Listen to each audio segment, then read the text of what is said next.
안녕하십니까. 뉴스해설 서용찬입니다. 내년 6.13 지방선거, 특히 거제시장 선거를 두고 벌써부터 지역 정가가 술렁이고 있습니다. 대통령 선거를 계기로 승승장구하던 민주당이 유람선 허가 로비 사태에 휘말리면서 기세가 한풀 꺾였고, 반격을 준비했던 자유한국당도 시장 유력 후보군이 경찰 수사를 받거나 송사에 휘말려 진퇴양난인 상황입니다. 정치 지형이 변화하고 있는 겁니다. 거제는 문재인 대통령의 고향입니다. 때문에 여야는 어느 때보다 내년 선거에 정치적 사활을 걸고 집중할 것으로 보입니다. 자유한국당은 거제를 전략지역으로 삼겠다는 의지를 표명한 바 있고, 더불어민주당에서도 전략공천설이 당내 여러 경로를 통해 흘러나오고 있습니다.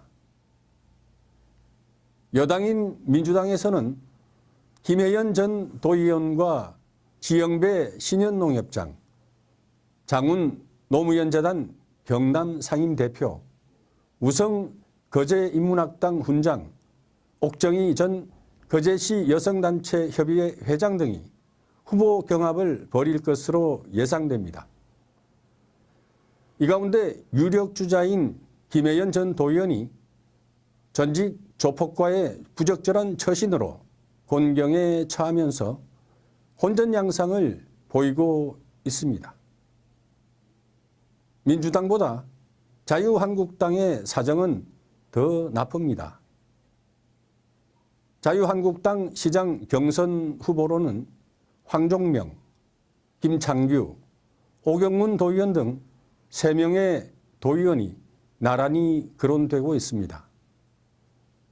거제시의회에서는 반대식 의장도 이름이 거명됩니다. 유력 후보 가운데 황종명 의원과 김창규 의원이 회사 운영과 관련한 문제로 수사를 받거나 송사에 휘말리면서 도덕성에 치명적인 흠집을 드러냈습니다. 시장 후보 경쟁에서 한 발 밀려나는 상황입니다. 문제는 민주당과 자유한국당의 다른 후보들도 유권자들에게 어필되지 않는다는 겁니다. 선거판을 압도하며 이끌어 나가지 못하는 것 같습니다.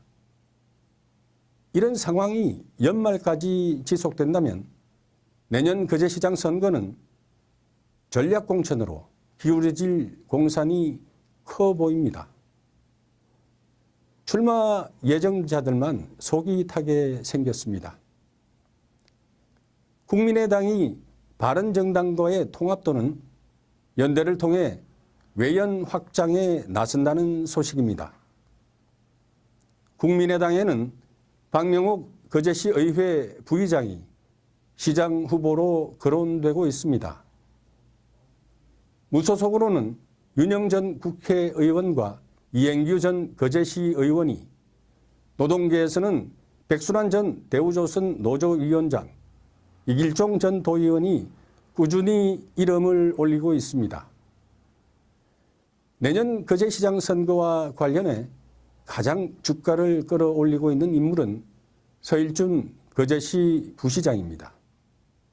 민주당과 자유한국당의 영입 1순위로 손꼽힙니다. 서 부시장도 연말쯤 내년 거제시장 선거와 관련해 자신의 거취를 밝힐 계획입니다. 지역 정가에서는 출처불명의 소문까지 나돌고 있습니다. 주로 민주당과 관련되어 있습니다. 민주당에 인물이 없다. 이대로라면 필패할 수 있으니 변광용 위원장까지 경선에 참여해 판을 키워야 한다. 그래도 상황이 호전되지 않는다면 외부에서 영입 공천할 수밖에 없지 않느냐, 이런 내용입니다. 변광용 위원장은 민주당을 견제하려는 세력의 마타도어라고 일축했습니다. 지난 9월 이후 경남도 선관위에 신고된 거제 관련 여론조사는 모두 3건입니다. 이 가운데 2건은 거제시장 선거였고 한 건은 거제시 의원 선거와 관련 있는 것으로 확인됐습니다. 거제시장 선거와 관련한 여론전이 시작됐다는 증거입니다. 정당은 당선 가능성을 보고 후보를 구합니다. 이럴 때일수록 유권자들은 거제시의 발전과 거제 시민의 행복을 위해 누가 시장 적임자인지 정당을 떠나 살펴야 할 때입니다. 감사합니다.